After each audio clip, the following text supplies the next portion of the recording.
प्रिय छात्रों, आज हम आपके लिए कक्षा 7 का अभ्यास 4.2 का प्रश्न नंबर 3 लेकर आए हैं, जिसमें है निम्न समीकरणों को हल कीजिए। आपको समीकरण हल करने हैं।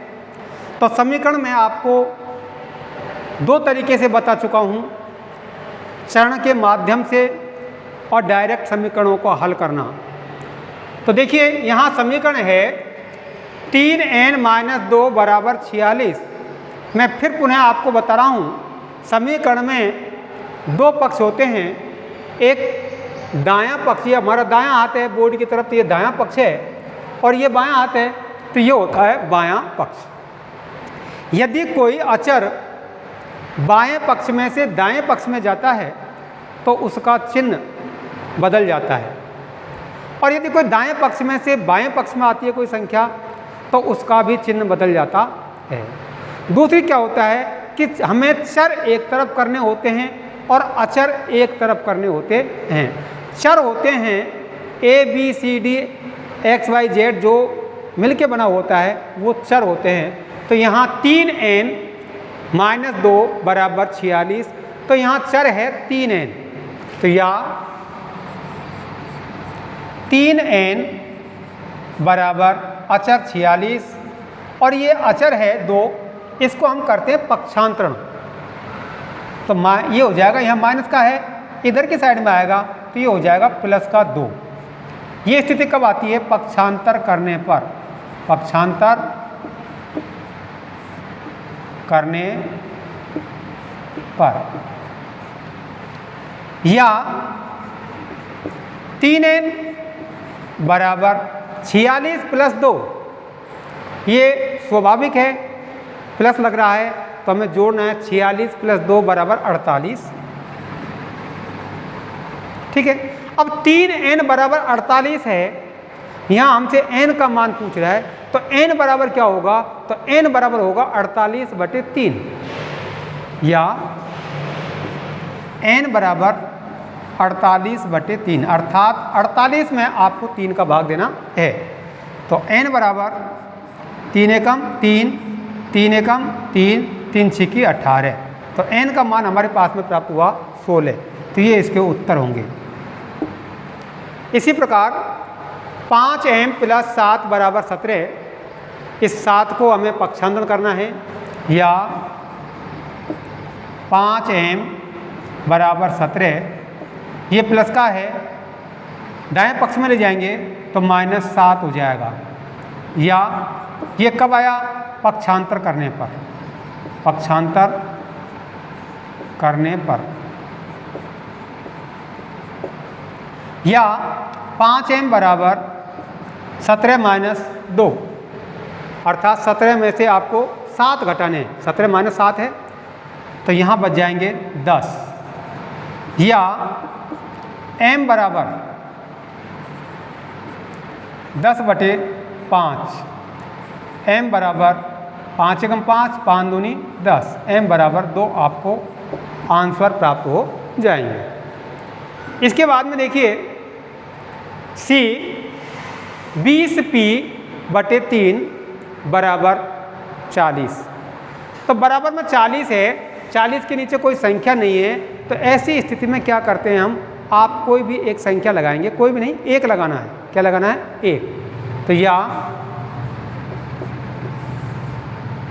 20p/3 बराबर 40/1।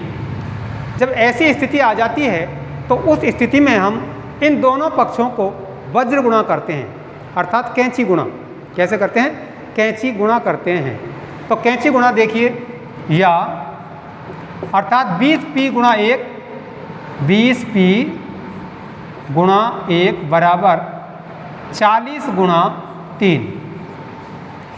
20p को 1 से गुणा करना है और 3 को 40 से गुणा करना है। 3 गुणा 40 करो या 40 गुणा 3 करो। ठीक है, 20p गुणा 1 करते हैं तो 20p ही प्राप्त होगा आपको। 20p बराबर 40 गुणा 3, 4 × 12, अर्थात 120 प्राप्त होगा। p बराबर 120/20, 0 से 0 आप काट देंगे और p बराबर आपको क्या प्राप्त होगा, 2 एकम 2 का भाग दीजिए ना 12 में, 2 एकम 2, 2 6 12, 6 बार कट जाता है, तो p बराबर 6 प्राप्त हो जाएगा। ठीक है, इस प्रकार से हम सवालों को करते हैं। इसके बाद में देखिए डी प्रश्न है, सेम टू प्रश्न वही है सी की तरह। सबसे पहले 6 के नीचे हम क्या लगाएंगे, 1 लगाएं, 3p बटे 10 बराबर 6/1। अब हम करते हैं वज्र गुणा 3p गुणा 1 बराबर 10 गुणा 6। यहाँ देखिए वज्र गुणा करने पर, वज्र गुणा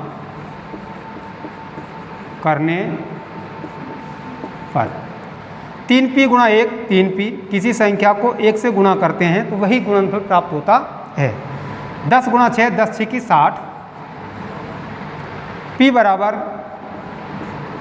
60/3। 60 में आपको 3 का भाग देना है, तो p बराबर 3 एकम 3, 3 दून 6 और 0 20। p का मान आपको प्राप्त होगा 20। इस प्रकार से आप इन समीकरणों को हल करेंगे। इसके बाद में आता है प्रश्न नंबर 4। प्रश्न नंबर 4 में भी आपसे यही समीकरण हल करवा रहा है। वो देखिए प्रश्न नंबर 4। देखिए प्रश्न नंबर 4 है, निम्न समीकरणों को हल कीजिए। समीकरण है, छोटे छोटे समीकरण हैं और छोटे छोटे से ही आप बड़ी जानकारी प्राप्त करेंगे। यहाँ हैं 10p बराबर 100, तो p बराबर, या p बराबर क्या प्राप्त होगा, 10 100 में 10 का भाग दे दीजिए आप। p बराबर 0 से 0 कट गया, 10 में 1 का भाग देते हो तो क्या प्राप्त होगा आपको, 10। तो p बराबर 10 आपका आंसर हो जाएगा। ठीक है, बी सवाल है इसका ये, 10p + 10 बराबर 100। तो इस 10 को हम करते हैं पक्षांतरण, या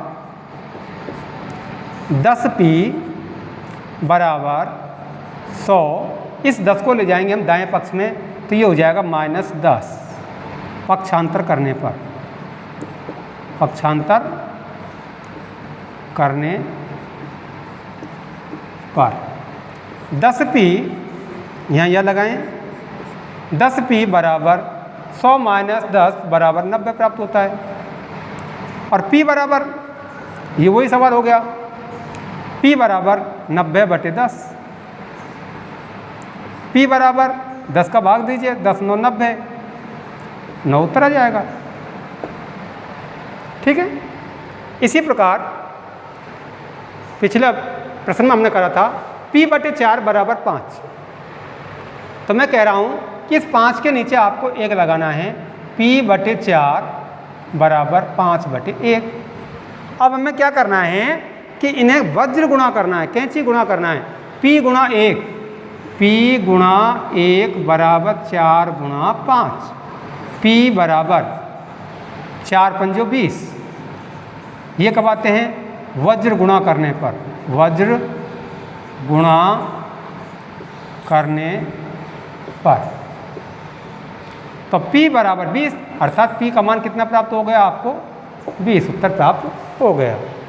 अगर हम यहाँ उत्तर की जांच करें तो p का मान 20 रखें, यहाँ क्या रख देंगे हम 20, 20/4 बराबर 5, 20 में 4 का भाग देंगे तो 5 प्राप्त होगा, बराबर 5 प्राप्त उत्तर होगा। तो इसी प्रकार -p/3 बराबर 6, तो हम 6 के नीचे क्या लगाएं, 1, या -p/3 बराबर 6/1, या अब वज्र गुणा करते हैं, -p गुणा 1 बराबर 6 गुणा 3, -p बराबर 6 × 18। तो p बराबर -18 आपको आंसर प्राप्त हो जाएगा, क्योंकि एक संख्या में माइनस का निशान लगा हुआ है p में, तो माइनस का ही उत्तर प्राप्त होगा। तो p बराबर -18 आपको उत्तर प्राप्त हो जाएगा। ठीक है, अब देखिए p का मान कितना प्राप्त होगा, 18 प्राप्त हो गया। अब देखिए अगला प्रश्न,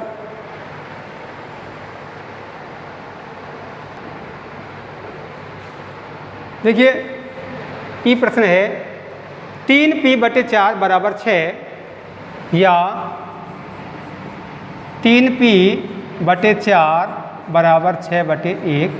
हम इसको करते हैं वज्र गुणा 3p गुणा 1 बराबर 4 गुणा 6, 3p बराबर 4 गुणा 6, 6 चौको 24, p बराबर 24/3, p बराबर 3 एकम 3, 3 8 24, p का मान आपको 8 प्राप्त हो जाएगा। यहाँ या लगाना न भूलें, अवश्य लगाएं या। फिर है f 3s, 3s बराबर -9। तो देखिए 3s बराबर है -9 या s बराबर -9/3, s बराबर 3 3 9 माइनस का 3, s का मान प्राप्त होगा -3। इसी प्रकार 3s बराबर 12, 3s + 12 बराबर 0। तो सबसे पहले हम पक्षांतरण करते हैं, या 3s बराबर 0, इस 12 को दाएं पक्ष में ले जाएंगे तो -12, तो 3s बराबर 12, s बराबर 12/3, s बराबर 12 किसका है, यहाँ ध्यान देना है, माइनस का है। -12 में हम 3 का भाग देते हैं तो 3 चौको 12, 4 प्राप्त होते हैं। तो किसके उत्तर आएंगे, वो माइनस के प्राप्त होंगे। किसके होंगे, माइनस के प्राप्त होंगे। बराबर -3 एकम 3, 3 चौको 12, -4। इसी प्रकार 3s यानी 3s बराबर 0 या s बराबर 0/3, 0 में हम 3 का भाग देंगे, 0 प्राप्त होगा, या s बराबर 0, क्या प्राप्त होगा, 0 आपको प्राप्त होगा। इसके बाद में देखिए इसी के अगले सवाल, अगला सवाल देखिए इसी का, 2q बराबर 6 है या q बराबर क्या प्राप्त होगा आपको, 6/2, q बराबर 2 एकम 2, 2 तिया 6, 3, q का मान कितना प्राप्त होगा आपको, 3।